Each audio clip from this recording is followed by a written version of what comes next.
So now moving on to some smaller news that maybe the average viewer hasn't heard of coming up here. So first thing I want to hit, Patriots, this is a big surprise, are unlikely to exercise the 5th-year option on Mac Jones' contract this offseason. What I want to talk about is going into this offseason, what are the options at quarterback for the Patriots? I have a total of 1, 2, 3, 4, 5, 6, 7.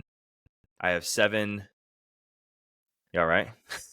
It's crazy how much sound this microphone picks up. It sounds like it's a hurricane out there, and then I take my headset off, and it's just like a little bit out there. I have 7 quarterbacks for the Patriots to potentially pick up. So, 1, I have Justin Fields as a potential trade candidate. Baker Mayfield, if he doesn't sign with Tampa. You have like the lower tier guys and Ryan Tannehill. Then you have guys like Kirk Cousins in the offseason as well, the free agents period. And then you have 3 quarterbacks who have the potential to be drafted by New England, either with the 3rd overall pick or moving back and then drafting a quarterback anyways. Jaden Daniels is the favorite right now to go 3rd overall to the New England Patriots. And then the other 2 quarterbacks who have the potential to, if the Patriots move back and do Patriot things, move back, and then they have taken a quarterback anyways, Bo Nix and Michael Penix are going to be the other guys who are going to be strong contenders for that team. Now, looking at it, I think the obvious one is Jaden Daniels, since he is the favorite to be drafted 3rd overall, is the easiest one to point at and go, that's the one right there. Gerard Mayo made some interesting comments in his press conference, basically saying, like, we know who we're drafting. We're drafting a really, really, really talented player. And he almost smirked like he knew who it was very specifically. Now, on one hand, you could say, I mean, Marvin Harrison Jr. is a really, really, really talented player. Or is it just he's kind of blowing smoke and he's just doing what he wants? And how highly do NFL executives actually think of Jaden Daniels? Because I feel like we do the same song and dance for like 2 years now, where we'll have these quarterbacks and all this hype going around them, and then all of a sudden you got a guy like Will Levis who's supposed to go top 12 at the latest, like the Titans, and all of a sudden they drop all the way down to the 2nd pick in the 1st round, 2nd pick in the 2nd round, if I remember correctly, and get selected by the Titans anyways. So I feel like there's obviously this huge hype up. How high do the NFL execs actually see Jaden Daniels is the big question for me here. I'll tell you one thing. Where they're taking and all that stuff will obviously change where these players are taken. But my initial draft rankings that I'm going to lock in here probably a week or 2 after the Super Bowl, I'm not changing those. I'm leaving them. I'm not updating them based off of any more information. I'm tired of doing this to myself every year where the Senior Bowl and all this other crap, and I start reading Elon's app, and I'm like, oh my goodness, I need to do all this. No, I'm not doing that this year. I'm not going to listen to Rich Eisen tell me that Michael Penix might go undrafted. I will not do it. I do love the idea of the Patriots trading back to like pick 10 or 12 and picking up some more picks and taking Bo Nix. Jaden doesn't seem like a very Patriots pick, but you know what? The guy that was there for 20 years ain't there no more. So who knows what a Patriots quarterback looks like? That's what I was going to say. It's kind of hard to gauge on what a guy looks like, right? For an organization that's about to make massive changes. You know, it's in the midst of making massive changes right now in terms of culture and people. And I know it ain't we don't Mac know what Jones. this team's going to look like. It's not Mac Jones. It's not Bailey Zappi going into the starters next season. You have Bo Nix or do you have Michael Penix as that next quarterback in terms of, I'm assuming you go Caleb Drake. Is it Bo Nix, Michael Penix? Who's next for you? That's a great question. And my computer is telling me I need to plug in my laptop. So I'm going to give you great content in 10 seconds here. Okay. I'm counting on it. Amateur hour, I tell you.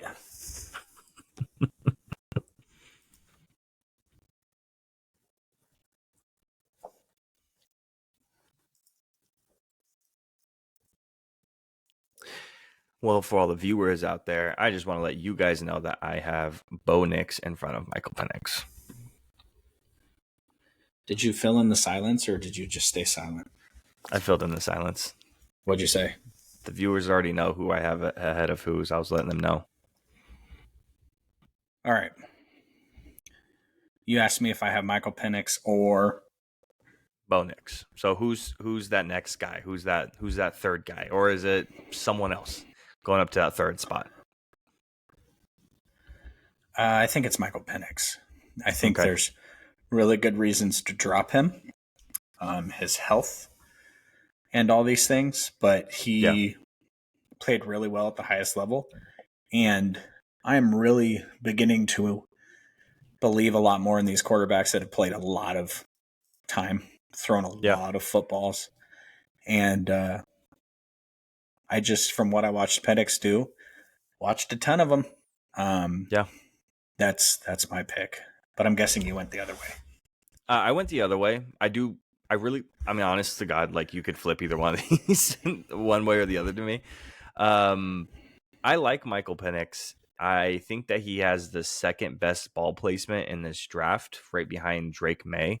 I think where he could place the ball almost anywhere on the field is incredibly impressive. I just liked Bo Nix's his dropbacks, his footwork, his pocket presence. The biggest thing I saw with Bo Nix is he got this weird little. He wouldn't step into his throws. It's like he's just twisting his body and just throwing it as fast as he could. And it's not like he lost power or he got too much power. He lost accuracy completely when he would do stuff like that. And I watched like 3 games of his, and I saw in every single game, it was only like 2 throws per game, but he would randomly feel like he'd get pressured, and then he would just throw it. And you go, dude, what are you doing? Like you had the time to step into that. Yep. And something I did see that was a pattern for when he did it is he was throwing to the right side when he was doing it. It's like he wasn't comfortable turning and then stepping into it, like he didn't have the time for it. And so he kind of just like almost sidearmed, like flung it, and it didn't go well. He's not Patrick Mahomes. But I like Bo Nix. I like Michael Penix. I like both of them. Again, you can flip either one of them. I'll probably go back and watch film on both right back to back in the same day and make a final decision on who I put above where and where I find the major issues on either one. But I like both of them. Honestly, I think the drop off starts after that. I think tier 1 is the top 2 guys, tier 2 is the next 2 guys, and then tier 3 is the next guys after that. That's kind of where I place it. I mean, if you want to place Jaden Daniels in the tier 2 for potential alone, sure. But I don't want to hear Lamar Jackson comparisons. He looks awkward when you run. I don't know if you ever seen the videos on TikTok where you take, you're watching this video horizontally right now. And if you compressed it really small, you would see me like this, right? Have you ever seen the videos on TikTok where they compress like football plays really, really small? So the players are really tall on your screen and so they look like they're literally running in place. Mm-mm. That's what Jaden Daniels looks like. It looks like he's running in place. He doesn't look very athletic to me. He really looks super awkward and running. The arm talent doesn't impress me. I don't like the guy at all, really. But yeah, so that's where the drop off starts. After that is tier 2 just drops off after Penix and Nix. Now we did mention Kirk Cousins. Kirk Cousins has reportedly, again, this is reportedly, this could completely not be true, but I thought this is a good question to ask. Is seeking $90 million guaranteed over 2 years to re-sign with the Vikings. A couple of things. He will be 36 years old, so a 2-year contract seems pretty reasonable. $90 million, so obviously that's $45 million a year. If he doesn't sign with the Vikings, who are your top contenders for him to go to? If it's not the Vikings, if Vikings aren't going to give him that money and they want to move on from him, who are a couple of the top guys that you can see him going to?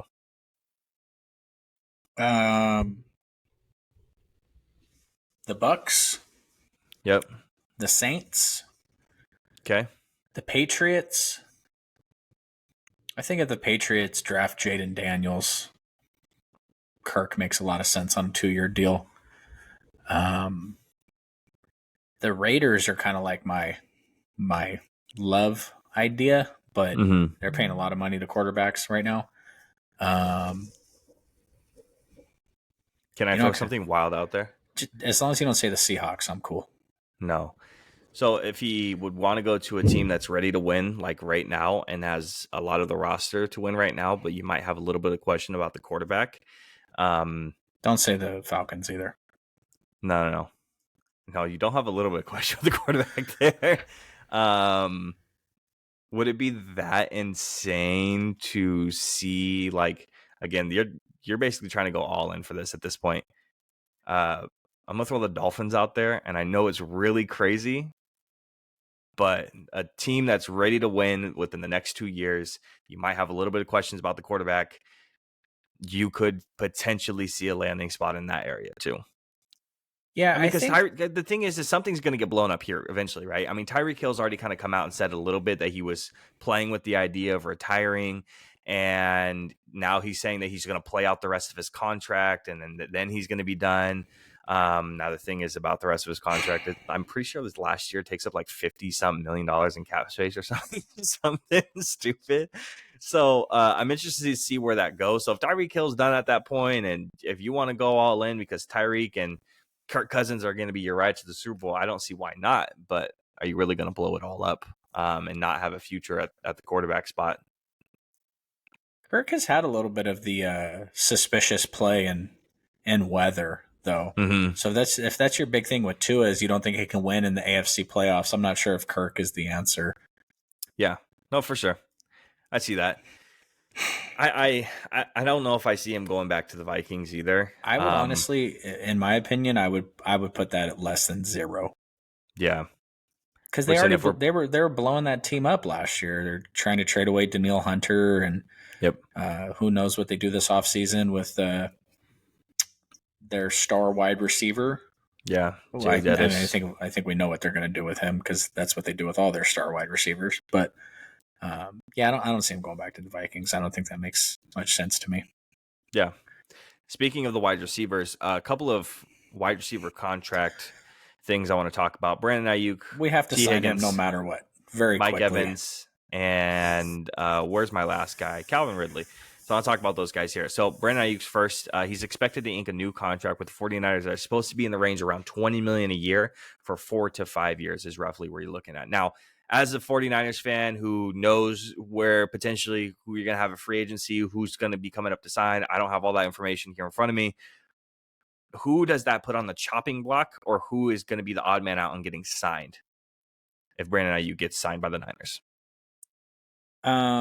We have to sign him, so it doesn't matter. I think it puts extension talks at a standstill, maybe with a Dre Greenlaw. He signed he's making like $9 million a year, $8 million a year. I'm not sure if we can bring him back.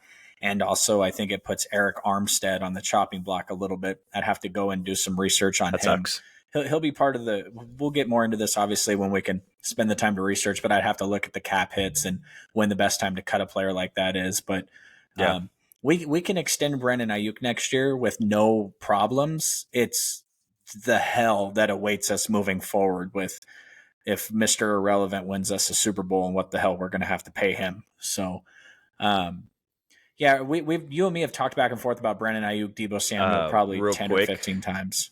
We got breaking news. Eric Armstead is 18 million post first June 1st cut. 18 million saved. June 1st. Okay. Post pre is like only 2 million. Yeah, post is 18. Yeah, so pretty significant. And I also think, there's a George Kittle restructure. There's a Javon Hargrave restructure, and 18 months from now there might be a Nick Bosa restructure. So the 49ers play fast and loose with the cap. They're really, really good at it, and they never sign outside players to massive contracts. So when they're extending their players, they really do it the right way. I think they pretty famously signed the Colin Kaepernick extension. They did like 5 1-year contracts. Basically, was his contract he signed. So every year it was like a $1 million cap hit if we decided to cut him. So Hargrave we signed, and Mooney Ward we signed. Hargrave's been okay, but Mooney Ward has been unbelievable. So locked out. All the other defensive talent there. Our corners are young. Hufanga is young. Who? Yeah. So we have to sign Brandon Ayuk no matter what. I don't think this. Go ahead. That's Brock Purdy's guy. Like you got to bring his guy back. On the flip side of that, for that exact reason, I don't think T. Higgins is back with the Bengals. And I know he's on the list because he's not Joey B's guy. But Brock Purdy's guy is Brandon Ayuk. That's the guy that he just grips it and rips it. And Debo Samuel is super important in his own way, but you got to bring Brandon Ayuk back. Yeah, for sure. So the Bengals are expected to apply the franchise tag to T. Higgins, but T. Higgins has reportedly zero interest in playing under the franchise tag. Higgins and his team rejected an offer from the Bengals last season while being more confident in securing a more lucrative deal as a free agent. The Panthers are reportedly the biggest front runner to land Higgins this offseason. 4 years, $18.6 million a year is his expected bring home. But if he's expecting a bigger contract, I mean, you might see closer to that 20 million range where Brandon Ayuk's getting if he thinks he's as good as Brandon Ayuk, which he's not. I like T. Higgins, but he's not Brandon Ayuk. I'm sorry. But him and his team could very well say, well, I think I'm as good as this player. I'm as good as this player. Give me the one spot instead of Jamar Chase. I'm as good as that player. It's just not true. But I, I love I T. think this is Higgins to the interesting. Panthers. I think that's a great idea. Hopefully he signs his contract first because I don't think he'll get as much money.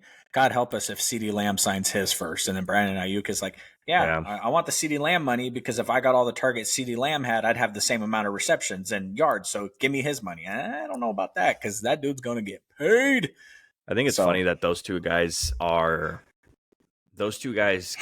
their play styles are kind of similar to each other. When you watch them play, I think it's funny. I think that Brandon Ayuk plays a little bigger than CeeDee Lamb. What is Brandon Ayuk listed at height wise?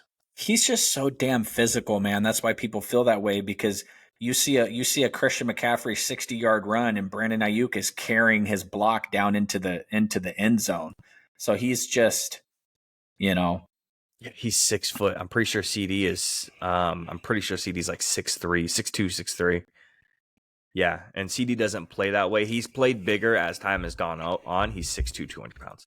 What's really funny about CeeDee Lamb is those two will forever be linked because when I was doing my draft stuff, it was like one of the first years we were doing it or I was doing it. I'm looking at CeeDee Lamb and I really didn't like CeeDee Lamb. I was like, I don't see it. Like I don't see the next level. I don't see him giving it on every play. I don't see it. I really loved Brandon Ayuk. And then there was this thing that leaked, and I've told you this story before, where Kyle Shanahan was in his office and he had his wide receiver rankings, and CeeDee Lamb was number 1 and Brandon Ayuk was number 2. And I was like, oh shit, I better go back and watch more CeeDee Lamb because if Kyle Shanahan thinks he's a dog, then he's probably a dog. So right. And obviously he's a dog. So next, talking about Mike Evans. Mike Evans and the Buccaneers are expected to come to an agreement this offseason. Last year, Mike Evans expressed frustrations with the team, but this offseason is it's reported that the atmosphere has changed, particularly with the impact of Baker Mayfield and him leading them to a divisional game. So Mike Evans likes Baker Mayfield. I think if you sign Mike Evans, it's telling they're going to sign Baker Mayfield, I think. And if that's the case, I think they lose out on Antoine Winfield. I don't think they have the money to sign Antoine. You don't think so? I just don't agree. I don't. Mike Evans is probably a Hall of Fame talent, but he's had seasons in the NFL now, and I'm just not sure if signing Baker for 3 years, $115 million is the best move for your franchise. But I'm not an NFL GM. I just like to talk about things that may or may not happen. So I think, yeah, Antoine Winfield is a certified stud. Yeah, no, so absolutely. Let him be a free agent. God help us if the Eagles sign Antoine Winfield because their safeties are slow and old. So yeah, I hope not. Yeah, they can keep doing dumb signings and they can keep hiring dumb people like Kellen Moore and whatnot. But don't let them get Antoine. I think that was a great signing for them. Sorry, that was a great signing for you and I. Exactly. Yep. This last one I think is really interesting because I heard some interesting stuff about this that I was not aware of until literally just today. Jacksonville's looking to secure Calvin Ridley after finishing with 1,016 yards and 8 touchdowns. Market value has him about $17 million a year for 4 years. So what I didn't realize is, one, I did realize that the Jaguars' 3rd-round pick goes to the Falcons. That goes to them for this. What I didn't realize is that if Calvin Ridley inks a deal with the Jaguars this offseason, that the Falcons get the Jaguars' 2nd-round pick. I didn't realize that. So that's something to take into consideration for the Jaguars is not only are you giving up a second round pick, but you're also signing the guy to a 4-year, $17 million contract or $17 million a year contract. You got to take both things into account. If you just got to sign the guy, you sign the guy. I think that's something that you go into. You're not going into next season with Christian Kirk as your slot and then a rookie, maybe. But now that you're talking about giving up a second round pick as well, I think it makes you at least stop and reconsider for a second. Be like, all right, let's get all of the pieces out of the puzzle. Let's get it all out on the table and let's piece this all together, see what it looks like. And let's just be really confident about this decision. I think this one is the most interesting out of all of them because of that second round pick that's attached to it. And I didn't realize that until literally just today listening to another podcast. I do enjoy the hell out of that trade structure, though. Like, hey, we're going to give you this guy for a third, but if he signs an extension with you because he comes out and balls out like we know he can, it's going to take some. It's going to take some more compensation. Oh yeah, no, for sure. Can you replace Calvin Ridley on a rookie scale contract with a second round pick, though? Because I think you probably can. I think do they draft wide receiver now with the second round pick, but a first? They go with the first round pick instead, and they pick a wide receiver. You know what? I think they got to get Trevor Lawrence as much help as they can because the jury's still out on that dude. So, yeah, we're definitely gonna have our own conversations about him. Where did they pick right now? Where is 20 something? No, they didn't 17. make the playoffs, huh? They'll be 17. And you know what's funny is this guy came to mind first thing, and I was thinking the dude from Washington. Who you got? Yeah, that's Zune? Roma Dunze. Yep. Yeah, Dunze. So that's what CBS has right here. I was literally looking to see where they're at in this mock, and yeah, Rome is mocked directly to them. I find that pretty interesting. That's exactly what I was looking for. Was Rome. I really enjoy us being in lockstep so far on this draft stuff that we're talking. Let me pull up what I did for them.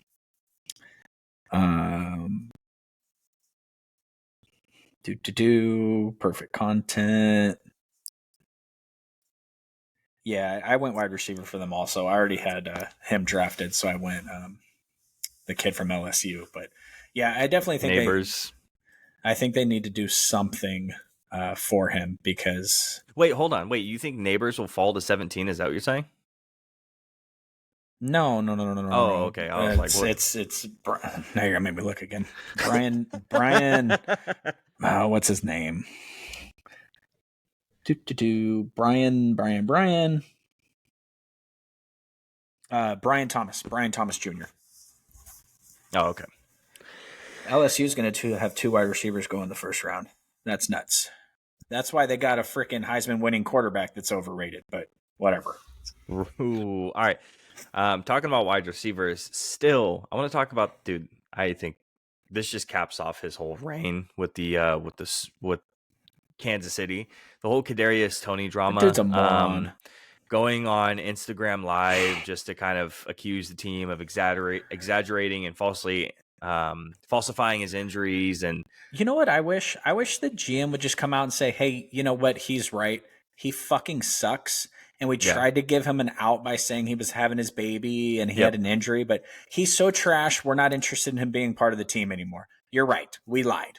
Like, dude, how stupid are you? Like, they think you're a trash can, but they didn't want to put negative business out there about you because you still have a chance to get a job this offseason, and then you're going to fire back on them. This is the Kansas City Chiefs. This is one of the best organizations in football, okay? This is not the Los Angeles Chargers. This is not the Chicago Bears. This is the Kansas City Chiefs. They try to do you a favor, and now you're a moron. Like, honestly, who would even sign that guy in the offseason anyway? Like, you know where he's going to sign in the offseason? Or not even in the offseason. You know where he signs week 1 of the season? Some team's practice squad. He's going to be sitting there with Dalvin Cook somewhere on some team's practice squad. Yep. You know, on the flip side is... It's not even worth it. I mean, I'd much rather give me a guy like Josh Reynolds over him any day of the week. You know, one of those guys who's like going to be the cream of the crop of tier 2 guys in the wide receiver free agency pool. Don't give me a guy like Kadarius Toney.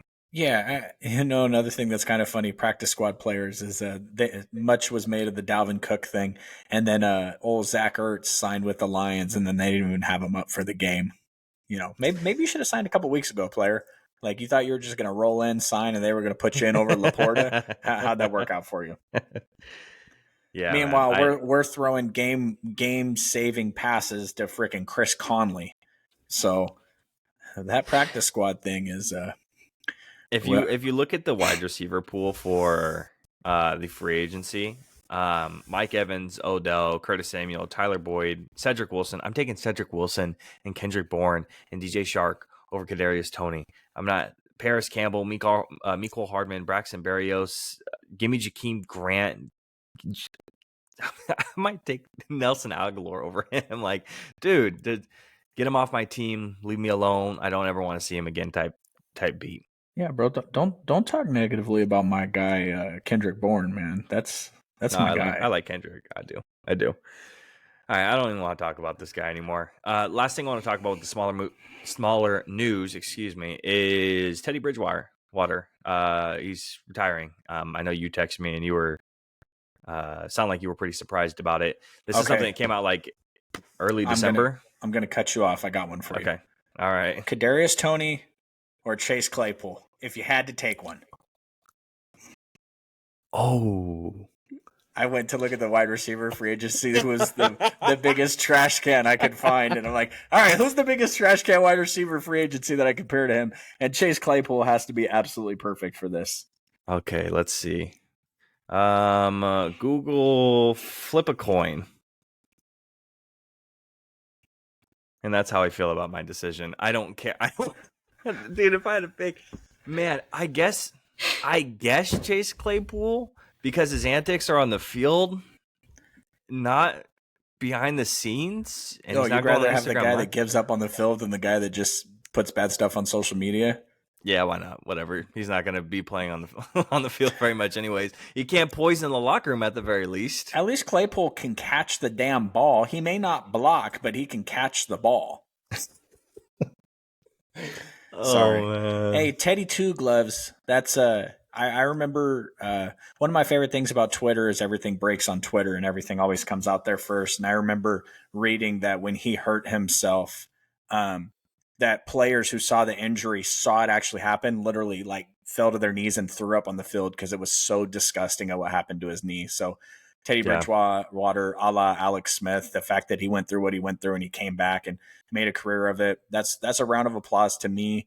He never lived up to what exactly I think he could have, but Teddy Bridgewater with Adrian Peterson there for a minute, they had a little thing going. So kudos to him. Anytime you make it past 3 or 4 years in the league, it's a success because I think the average NFL career is like 2.5 years. So shout out to Teddy Two Gloves, and hopefully, whatever comes next for him is he's happy with it. Yeah, just a quick little thing. Quote from him. He says, "Whatever was meant for me, I played out exactly how it was meant. And I'm still with that mindset every day. And I'm really appreciative that I'm in year 10. I tell everyone this is my last year, so I'm in my final year, and I'm enjoying it all, man." Bridgewater also told the Free Press that he considered retiring in the 2022 season, but ultimately decided to join the Lions after talking with head coach Dan Campbell. So, yeah, dude, it sucks, because I remember that cold Vikings playoff game that he played in, and he played well, and then he just blew out his knee in that training camp, and it derailed the whole career at that point. Everything was over, and he ended up bouncing around. Stops along the way was New Orleans, Panthers, Broncos, Dolphins, and then now retiring with the Lions. So shout out to him. 15,120 yards, 75 touchdowns, 47 interceptions. After he's done playing, he plans to coach high school football and focus on raising his 2 sons. I was going to say, he's got a quarterback's coach written all over him. Obviously, if he doesn't want to invest the time in it and wants to spend time with the family. But once the kids are a little bit grown and he has some success at the high school or college level, he seems like if he retires, sometimes these guys get the phone calls late in the offseason and they get that, $9 million, $10 million contract to come and be a backup for a year. But yeah, shout out to him. I feel kind of old now that I've watched an entire 10-year career transpire in front of me. Right. That's where we're at. Like you mentioned earlier in the pod, I don't remember the early days of um, Tom Brady. I think there's that funny TikTok clip that floats around at Tom Brady's first Super Bowl where John Madden's like, well, I don't know what they're doing. I would just run it out here and go to overtime. And then they go down and win. And they're on the other side of the field. He's like, well, I really like what the Patriots are doing here. So I don't remember any of that either. But I remember when Teddy Bridgewater was drafted, and I really liked Teddy Bridgewater. Yep. But it was last pick of the first round, if I remember correctly. I really liked Sam Darnold also. So that just goes to show you. Shout out another one of my draft crushes, Jake Locker. Oh man,